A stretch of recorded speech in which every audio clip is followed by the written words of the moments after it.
बोलो सतगुरु कबीर साहिब की जय हो।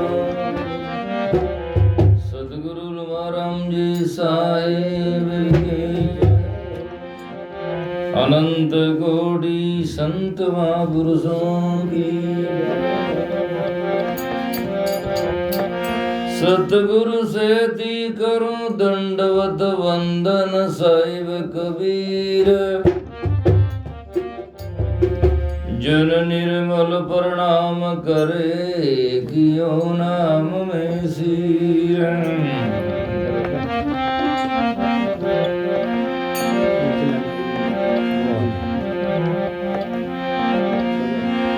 सतगुरु लूमाराम जी चंदन पारस रूप। जैसे भृंगी कीट को कर ले आप स्वरूप। सतगुरु मेरा रूप राम जी परोपकारी संत। निसंशय निष्कामी गई कठिन आपका पंथ। परम स्नेही केवल भक्ति सकल सुधारण काज।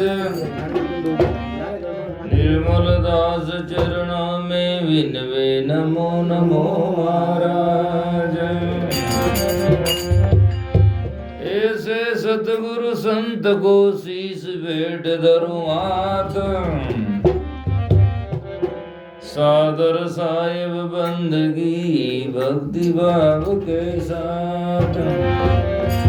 विक्रम संवत 1986 साल में सतगुरु लूमाराम जी आए संसार में। बदी बीज शुक्रवार माघ महीना के माए। अरे आगे ता निर्मल दास भारत खंड कलयुग माए। सतगुरु लूमाराम जी मोक्ष पधारे जिन दिन का तिथिवार। समद 42 सामदि फागुन में नवमी मंगलवार। सतगुरु लूमाराम आपकी महिमा भारी। अनंत कष्ट रे माई आप मोहि लिया वारी। 84 में जाऊं तो मुझको लिया बचाई। पतित उदाहरण आप हो इन दुनिया रे माए।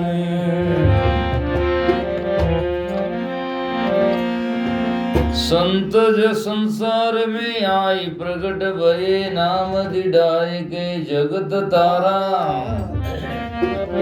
भजन भगवान का कोई नहीं जानता संत ये तू अवतार धाम। राम के नाम पर अदल चलाई के काल के शीश पर धोल मारा।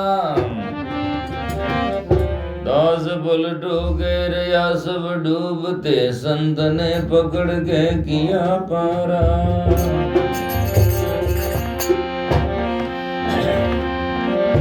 तने संत जिन धाम सुख छोड़ के आन के काज को दे धारा।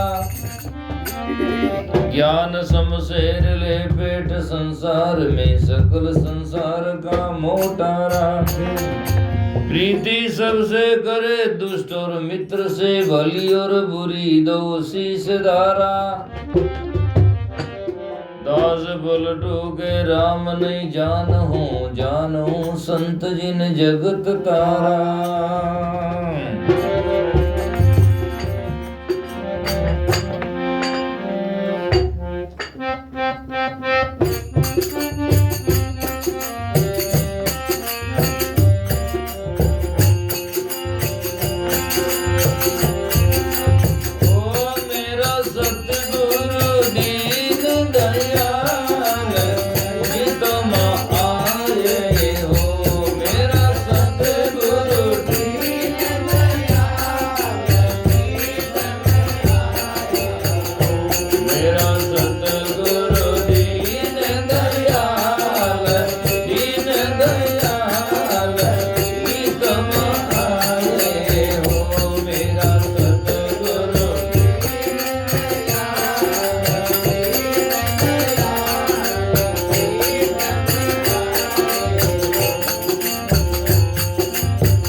महाराज की जय हो। सदगुरु कबीर साहिब की जय हो। सदगुरु दाता श्री लुमाराम जी साहिब की जय हो। परम श्रद्धेय पूजनीय गुरुदेव जी महाराज, श्रद्धेय परमेश्वर जी, श्रद्धेय साध्वी सेवाबाई जी, श्रद्धेय हमारे पूर्णदास जी, कमलदास जी, श्रद्धेय साध्वी सोनबाई जी, सभी सत्संग प्रेमी सजना, आज समृद्ध सदगुरुदाता श्री लुमाराम जी साहिब की पुण्य तिथि है। दिन में बड़ा विशाल काय कार्यक्रम आश्रम पर हुआ। अभी हम सदगुरु कबीर निर्मल परम सनी आश्रम खोखी बंदरा पर उनके गुणगान कर रहे हैं। ऐसे संत संसार में सजना बिरले जन होते हैं। दादू साहब कहते हैं, सकल शिरोमणि सब सुख दाता, दुर्लभ यही संसार। संसार में शिरोमणि, मणि में स्वयं प्रकाश होता है। संत मणियों के ऊपर मणि, शिरोमणि होते हैं, सिर के ऊपर होते हैं। तो इसीलिए कहा गया, सकल शिरोमणि सब सुख दाता, दुर्लभ ये संसार है। इस संसार में ऐसे संत आने, पधारना, उन संतों का जन्म अवतार होना बहुत ही दुर्लभ है। उन्हीं श्रृंखला में हमारे पूज्य गुरुदेव शरण श्री लुमाराम जी साहिब हुए। उनका ऐसा बहुत ही जाकर के सुनना अलौकिक जीवन था। तो बड़ी खुशी की बात है कि ऐसे संत जब संसार में आते हैं तो संतों ने कहा, संतों सदगुरु जग में आया, नाम पान परवाना लाया, जीवों का बंधन छुड़ाया। बह जा तो बहु सिंधु में लोग वेद के साथ, पेंडा में सदगुरु मिला जो दीपक दिया हाथ। बहा बहाया जात था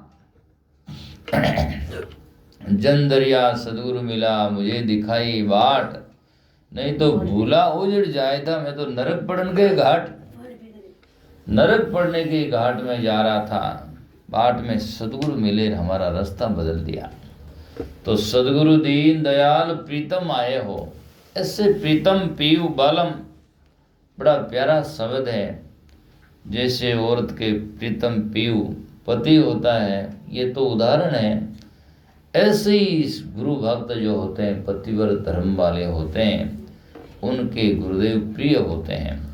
और वास्तव में ऐसा भाव जब होता है तभी उन जीव का कल्याण होता है। दादू साहब के शिष्य सुंदर साहब हुए, कहते हैं, लागे मोई प्यारा मेरा गुरु, लागे मोई प्यारा। क्यों कि शब्द सुनावे भरम मिटावे, करे जगत से न्यारा। लागे मोई राम प्यारा हो, प्रीत तजी संसार से करिया मन न्यारा हो। इसीलिए संत प्रिय लगते हैं। तो सदगुरु बंदी छोड़ और मुक्ति के दाता, जो बंधनों से छूटे हुए होते हैं वो बंधन छुड़ा सकते हैं।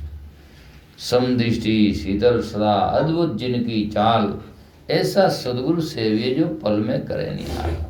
बंदे को बंदा मिला, छूटे कौन उपाय, अरे कर सेवा निर्बंध की तो पल में दे छुड़ाए। इसीलिए निर्बंध जो होते हैं वो हमारे बंधन छुड़ा सकते हैं। तो सदगुरु कबीर साहब के प्रति और साहिब संत महात्मा कहते हैं, बंदी छोड़ मुक्ति की दाता और परम स्नेही नाम। संसार में स्नेही बहुत है, लेकिन सदगुरु और संत जो होते हैं परम स्नेही होते हैं। दो तरफ से अर्थ किया जा सकता है। एक तरफ से तो अर्थ ये किया जा सकता है कि जिस स्नेह में मेल नहीं होता, अर्थात भोगों की आकांक्षा नहीं होती, कल्याण की भावना होती है, उससे स्नेह नहीं परम स्नेह कहा जा सकता है। कि जिस आसक्ति, जिस भावना में यदि भोगों की आसक्ति होती है उसे स्नेह कह सकते हैं, लेकिन जिसमें आसक्ति नहीं होकर कल्याण की भावना से आसक्ति भाव होता है उसे परम स्नेह कहा है।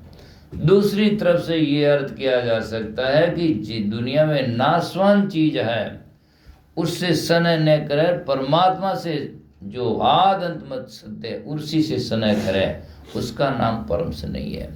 परमात्मा से स्नेह करें उसका नाम परम स्नेही। तो बंदी छोड़ मुक्ति के दाता परम स्नेही नाम। दूसरा कैसा? साधु संतों से अति अभिलाषा।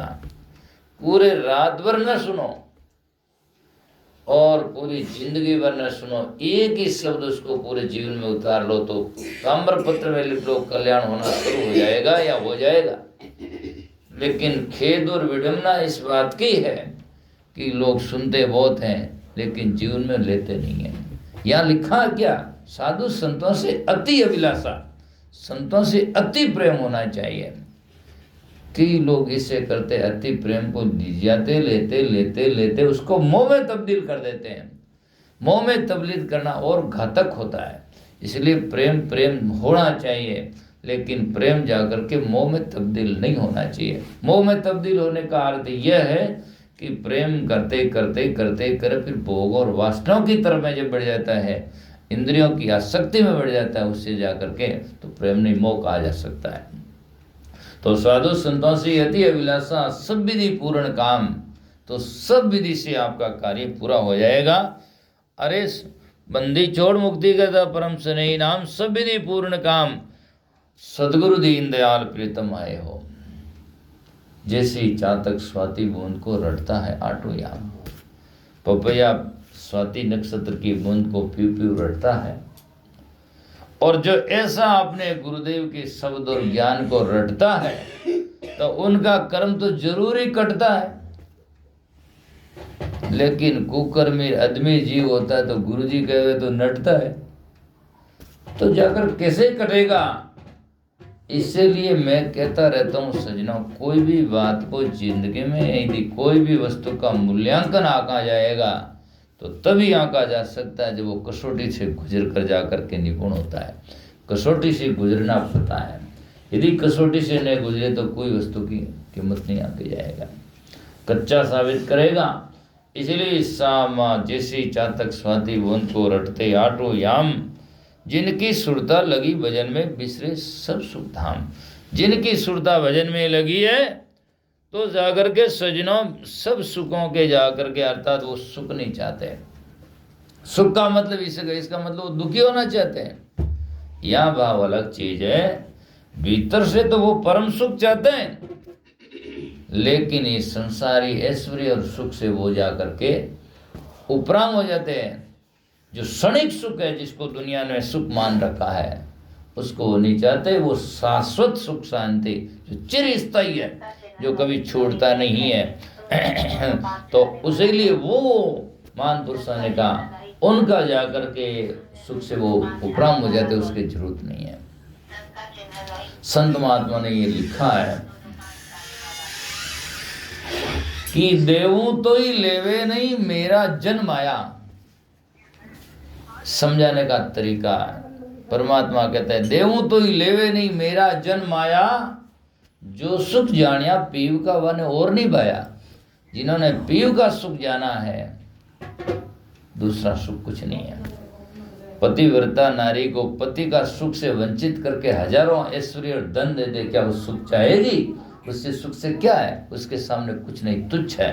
क्योंकि पत्नी का उद्देश्य लक्ष्य है, वो तो जाकर के उनका शारीरिक संबंध और सुख है, और वो नहीं होगा तो उनके सामने कितना धन का ढेर लगा दो, वो कुछ नहीं है। ठीक इसी प्रकार जब जाकर के सदगुरु के ज्ञान का सुख ना हो और बाकी पूरे लोकांतर का सुख मिल जाए, वो सब तुच्छ है। संत महापुरुषों ने कहा है वो कुछ नहीं है। नाम बिना बेकार है 56 भोग विलास, क्या इंद्रासन का बैठना, क्या बैकुंठ विलास। नाम के बिना, भक्ति भजन के बिना सब बेकार है। इसीलिए तो सब सुखों को छोड़ करके बड़े बड़े महात्मा राजा महाराजा इस राजपाट को छोड़ करके और जाकर के संतों की सत्संग में वहां लगे। किस लिए? उन्होंने इस सुख को तुच्छ जाना, और वास्तव में होता भी है जिन्होंने जान लिया।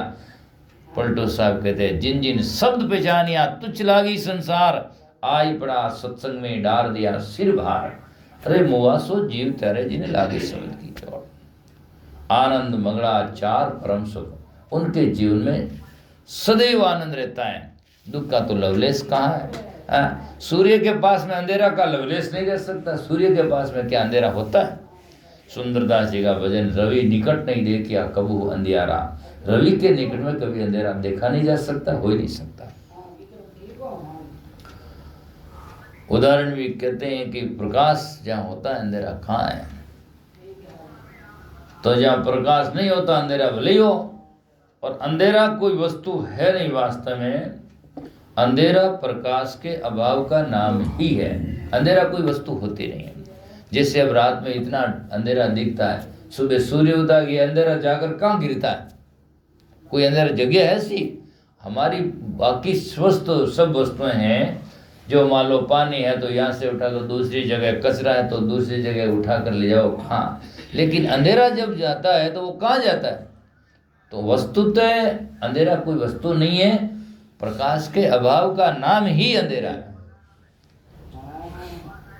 और जब मिला नहीं तो क्या करें, जगह ही नहीं मिली। एक शायर ने शेर लिखा, धूप का तना वितिन, वितिन कहते तंबू जैसा कोड़, धूप का तना वितिन अंधेरा असमंजस में पड़ा। अंधेरा ने सोचा चारों ओर प्रकाश ही प्रकाश है, मैं कहाँ जाकर रहूं? धूप का तना वितिन अंधेरा असमंजस में पड़ा और ठहर के होने को जगह कहीं नहीं मिली, क्यों तो मानव के हृदय में जा बसा। बाकी चारों जगह तो कहीं अंधेरे को जगह नहीं मिली, तो मनुष्य के हृदय में जाकर वहाँ जाकर बस गया।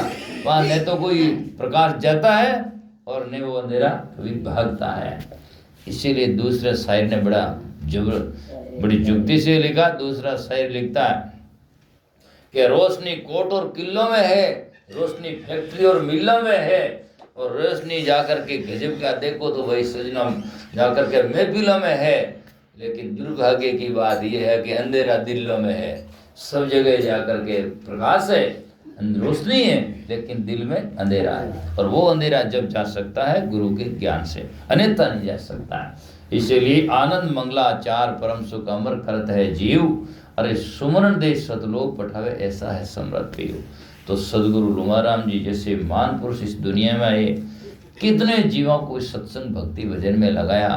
आज उनकी पुण्यतिथि 39वीं, उनके समय पर बहुत बहुत जाकर के नमन करते हैं।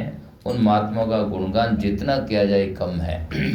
सदगुरु लुमाराम आपकी महिमा भारी, अनंत कष्ट माई आप मैं ले आवारी, है ना। तो इसीलिए उन संत महात्माओं की जितना महिमा करते करते थक जाए, शेष हो जावे हार। कबीर साहब ने भजन लिखा और कई लोग उनके, दुनिया में हर प्रकार के लोग भी होते हैं।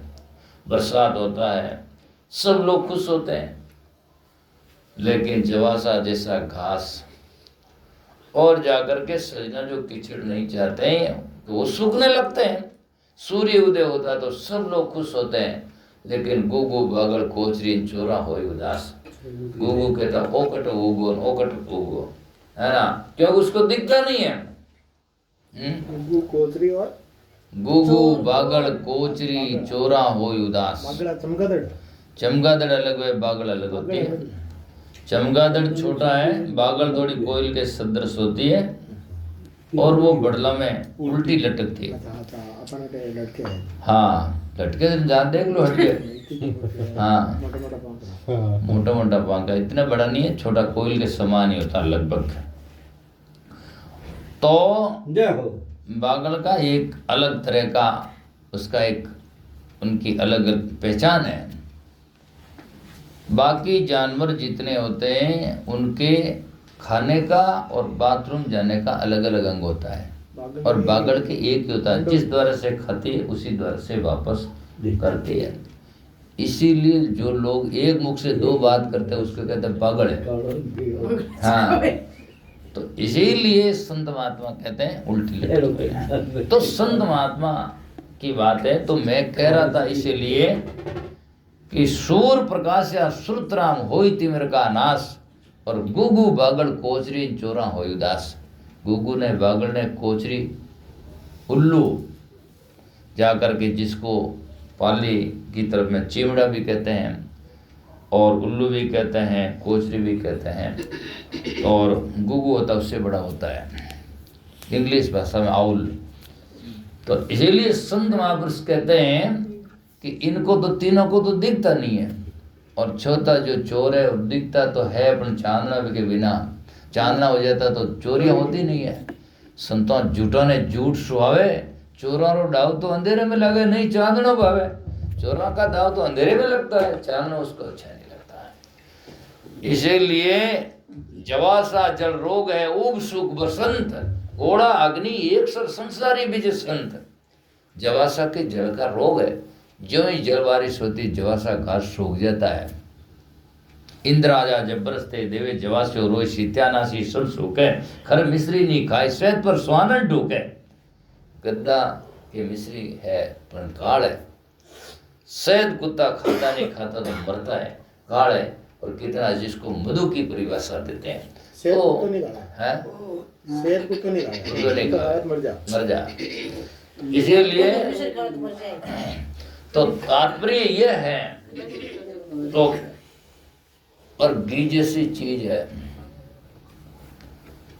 लेकिन सजना महापुरुषों ने कहा मक्खी का तो काल ही है, माँ की घी में गिर जाए बोले तत्काल उसको बाहर निकाल दो, अपन जिंदी नहीं रह सकती, मरेगी।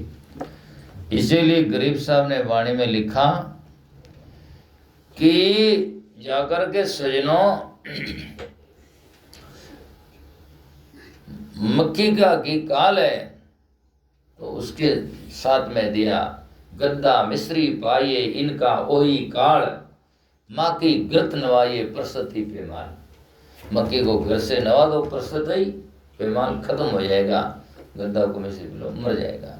तो कहने का अर्थ में ऐसा क्या सब इसलिए कहा कि संत भी दुनिया में सबके प्रिय नहीं हो सकते, ऐसे मूर्खों के लिए संत कुछ नहीं है। हीरा तो उनके लिए होता है, जौहरी के लिए होता है, सबके लिए नहीं होता है। तो सूर्य प्रकाश करता है तो आँख वाला के करता है, बल्कि जो सूरदास अंधा उसके क्या करेगा, कुछ नहीं कर सकता है। तो ऐसे संत संसार में ब्रह्म जन होते हैं।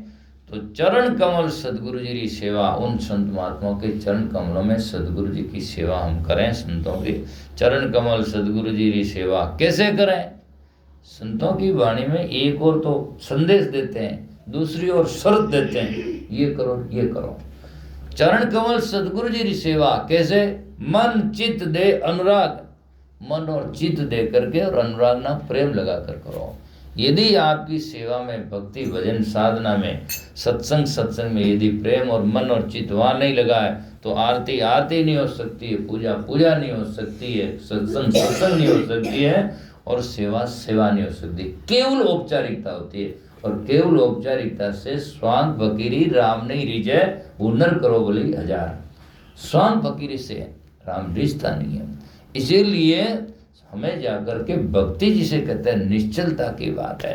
निश्चलता जीवन में आएगी तो वास्तव में वही आत्मा परम कल्याण हो जाएगी। चरण कमल सदगुरु जी की सेवा, मन चित दे अनुराग, कहीं कबीर सा ऐसी होरी खेले जिनका है पूर्ण भाग। ये ऐसी होरी अर्थात सजना, ये होरी का महीना है और जाकर के सजना बसंत है। इसीलिए ऐसी होरी खेलना, ऐसे संत महात्मा से प्रेम करना, और जो हमेशा करते हैं ऐसा तो कोई जिसके पूर्ण भाग्य उदय होता तब जाकर के पुण्य पुंज बिना मिले न संता। पुण्य का पुंज, पुंज कहते हैं इकट्ठा को, पुण्य पुंज बिना मिले न संता। जब पुण्य इकट्ठा नहीं होता है तो उसके बिना संत नहीं मिलता है। सत्संगत संसरिति करता, सत्संग से उगुणों का संगार होता, नाश हो जाता है। इसीलिए संत महापुरुष कहते हैं तो सजनों सदगुरु की महिमा करो जितने कम में। चरण कमल सदगुरु जी सेवा, मन चित दे अनुराग, कहीं कभी ऐसी होरी खेले जिनका है पूर्ण भाग। तो प्रीतम आए